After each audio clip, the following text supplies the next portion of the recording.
Yes, magandang araw mga kasaksid. Good to see you again. Introduce po namin ang mga unit na fresh from Thailand at mga slightly used only na mga tractors.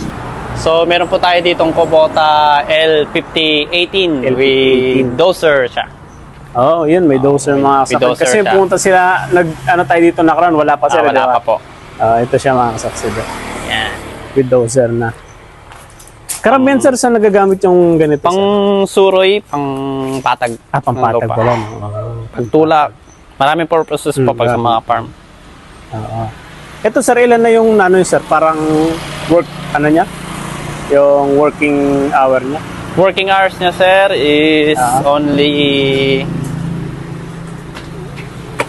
500 plus. 500 plus. Working Anong hours niya. model to sir? 2022. 2022. Ayun, bago-bago pa mga kasaksid. So yun, available L5018. Sige sir, yun. L5018. May kasama na rin rotovator sir. Yes, sir. Include na rin po siya. Kasama na yung rotovator yung mga saksid. Apo.